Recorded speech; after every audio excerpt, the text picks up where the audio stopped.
With that, friends, welcome to the Spokane Sangha.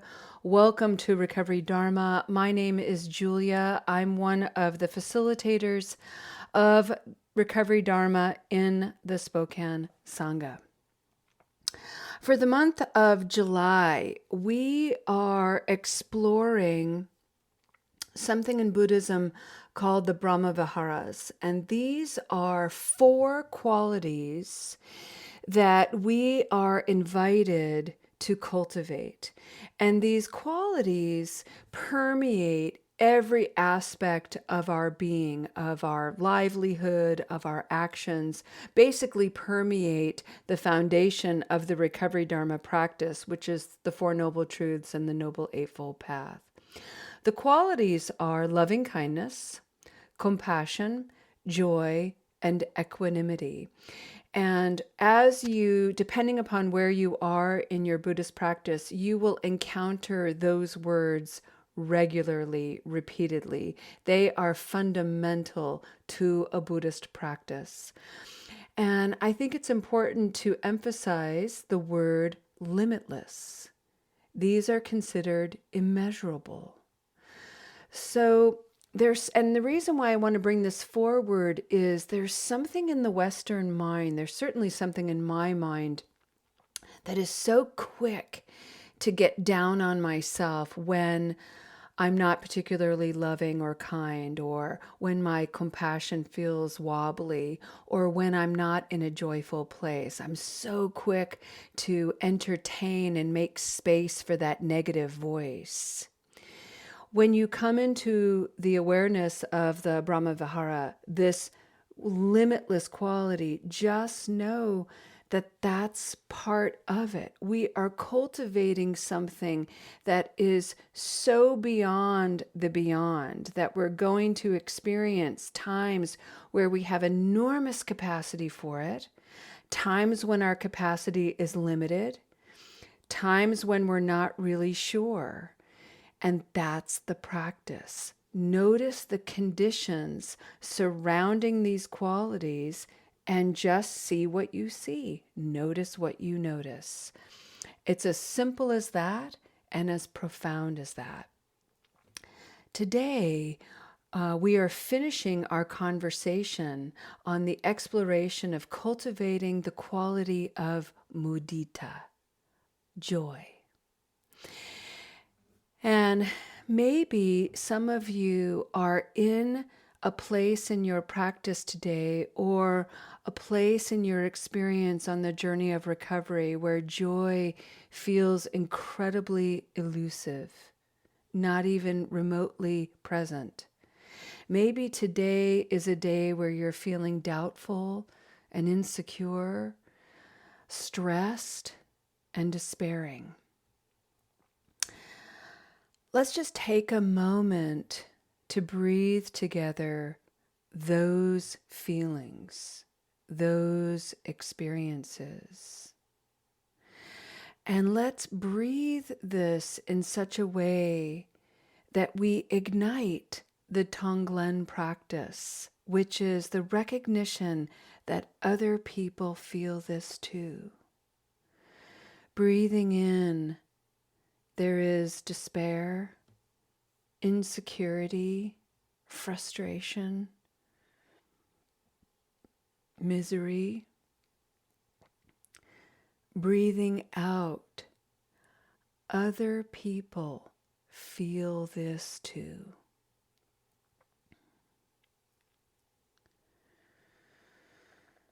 Breathing in, whatever it is you're feeling in this moment, see if you can take a moment to identify the mood that you're wearing today, the mood that is shrouding your shoulders.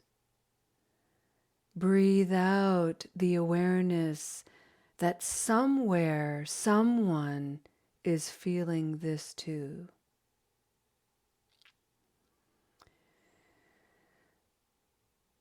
Breathing in, whatever it is you're feeling. Breathing out, someone else feels this too.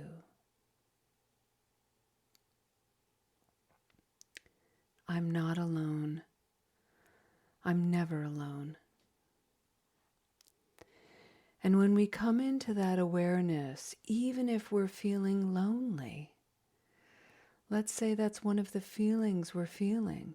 I feel lonely. I feel alone. Valid, real. Feel it. Breathe it in.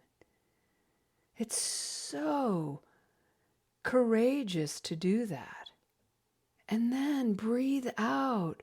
Wow. Someone else is feeling this. I'm actually not alone. I'm connecting in this moment to someone somewhere in the world, maybe not even a person. Maybe it's a furry friend, like our new Dharma friend Tucker. Or maybe it's a feathered friend, or a slithering friend, or a flying friend, or swimming friend.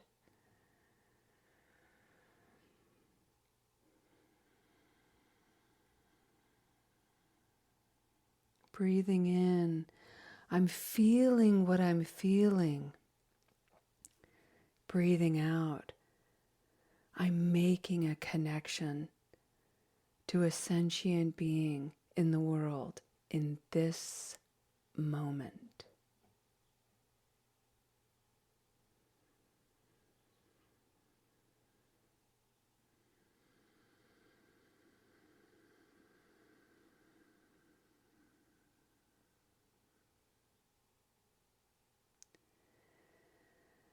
This practice of Tonglen is what it's called, recognizing any kind of difficult emotion and having the courage to breathe it in, to be with it fully, and then to recognize that you're not alone. Other people are feeling this. Other sentient beings are experiencing something similar.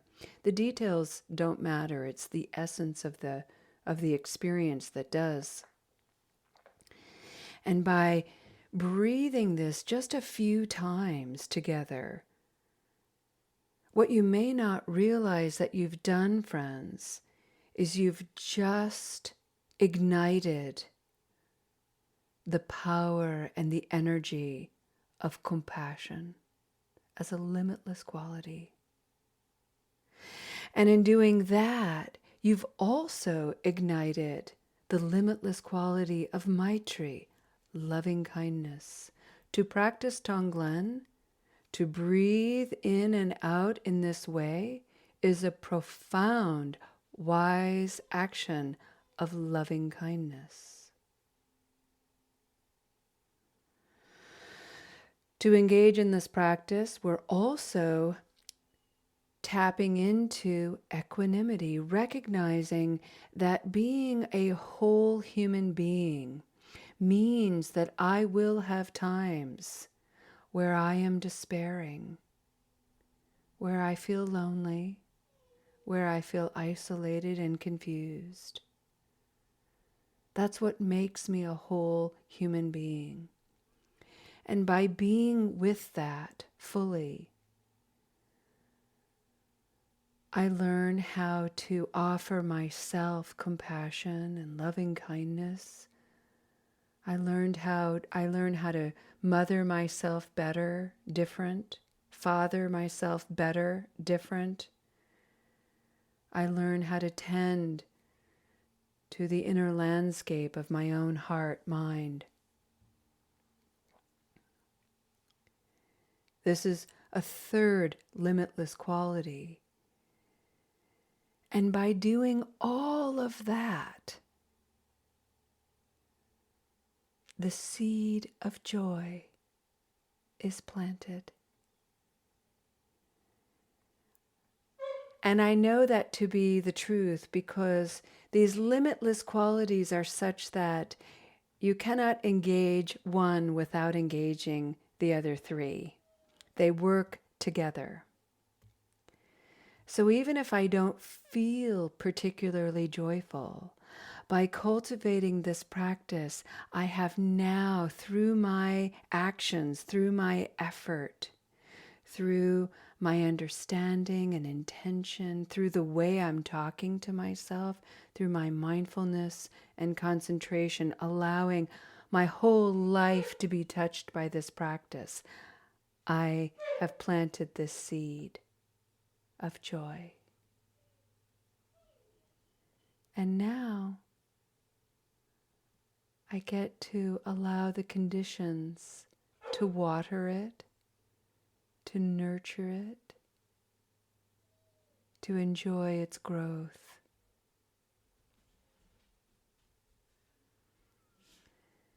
Breathing in,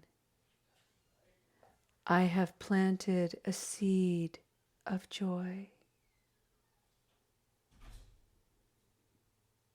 Breathing out,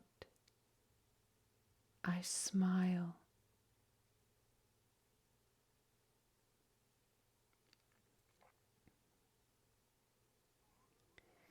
Breathing in, maybe your mind has a story that says, no, no, no. In my sadness and despair, my joy is buried. And you know that might be true. And it isn't the truth, because the truth is that indeed your seed of joy might be buried. And thank goodness it is, because it's planted in the richness of your wise mind and heart. Breathing out, my buried joy is planted.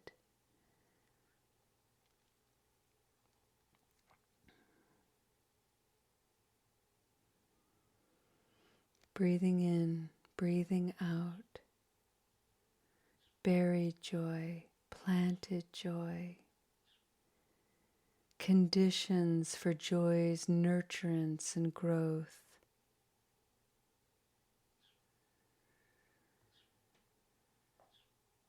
Breathe in, friends, a seed of joy.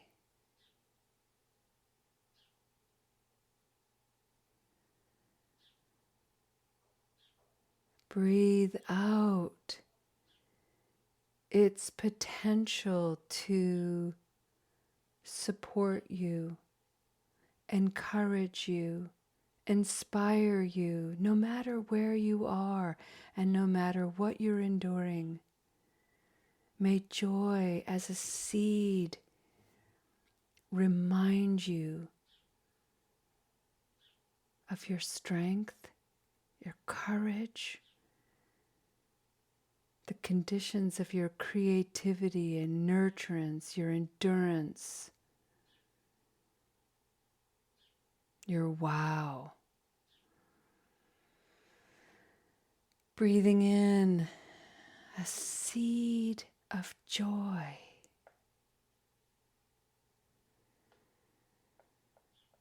Breathing out a moment's wow.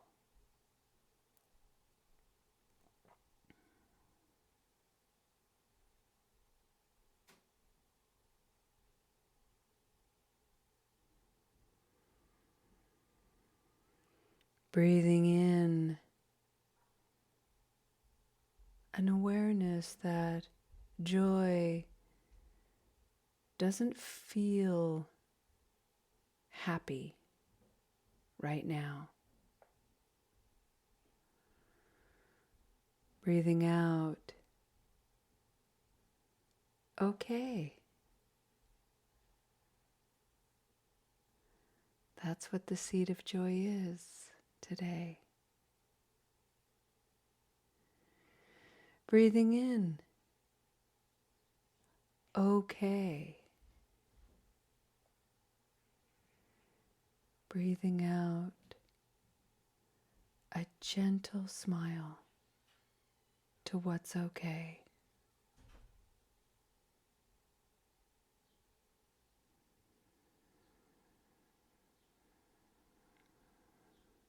Breathing in all of this awareness. Breathing out on behalf of others not yet able to practice.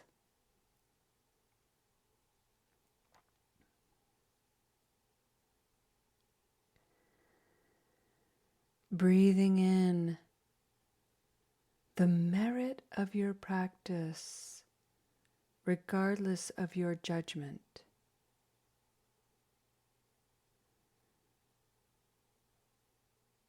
Breathing out, wow,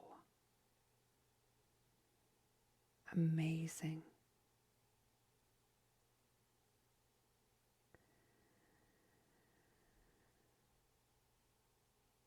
Breathing in,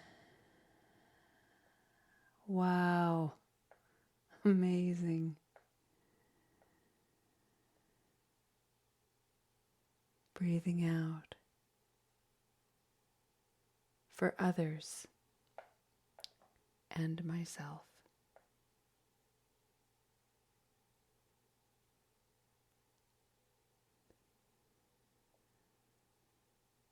Mudita,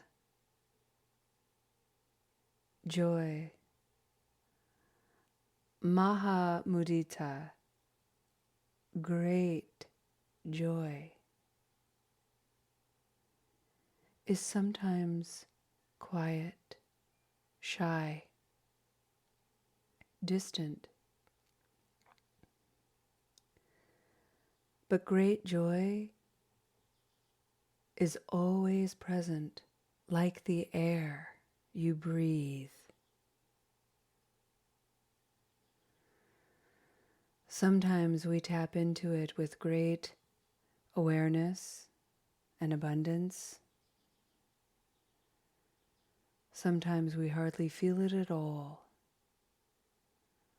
But joy's presence is ever wakeful and ever present.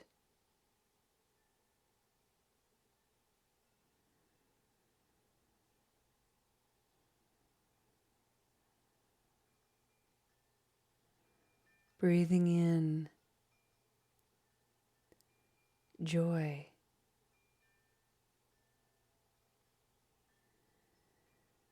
Breathing out joy.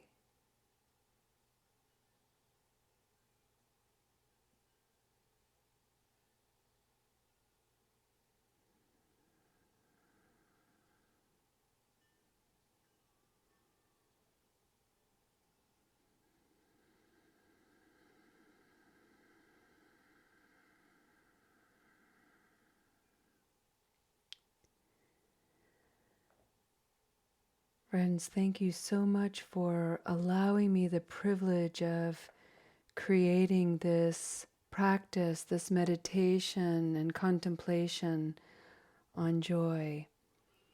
It has been very helpful to me, and I hope you have found some benefit with it as well. Allow yourselves a moment to take a deep breath. And then when you're ready, come back to the space, turn your cameras on if you'd like to, and we'll open up the space for community sharing.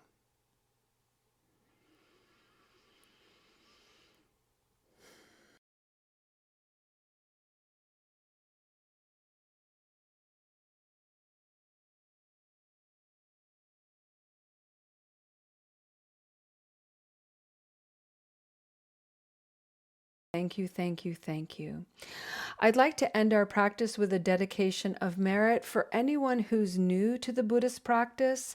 We always end a practice with this dedication, not this particular one, but the idea of a dedication of merit. And the reason is it allows the mind and the heart to take stock of everything that we have just generated here in community, in this practice, and we kind of hold it at the level of the heart as a seed, if you will. And we know that it's a positive thing that we've done here today. We know that the merit that we've generated in community, in our practice, is good, is wise, is of benefit. And so our purpose for bringing that into seed form is to now open it up and share it in whatever way we feel inclined to do so. This is a dedication of merit. It is written by Shantideva, an 8th century Buddhist monk and practitioner, an extraordinary philosopher and bodhisattva. Shantideva was responsible for bringing forward the concept of the one who is here on earth to alleviate the suffering of the world. This particular dedication is from a book called Pearls of Wisdom. It's a prayer book that is used up at Sravasti Abbey for our prayers and practices when we go there. So I just encourage you to put the body in a posture of reception and relief. To do that, sit tall. Bring your attention to the heart chakra, your heart. Keep your heart open. Turn your gaze inward. Make it light. Take a couple of deep breaths. If you want to put your hands in prayer position at the level of the heart, you can. May all beings everywhere, plagued by sufferings of body and mind, obtain an ocean of happiness and joy by virtue of my merits. May no living creature suffer, commit evil, or ever fall ill. May no one be afraid or belittled with a mind weighed down by depression. May the blind see forms, may the deaf hear sounds, may those whose bodies are worn with toil be restored on finding repose. May the naked find clothing, may the hungry find food, may the thirsty find water and other delicious drinks. May the poor find wealth, those weak with sorrow find joy, may the forlorn find hope, constant happiness, and prosperity. May all who are ill and injured quickly be freed from their ailments. Whatever diseases there are in the world, may these never occur again. May the frightened be ceased to be afraid, and those bound be freed. May the powerless find power, and may people think of benefiting each other. For as long as space endures, for as long as living beings remain, may I too remain to help dispel the misery of the world. Friends, thank you so much for your extraordinary practice and presence. May you have a beautiful afternoon, and I look forward to seeing you again. Namaste.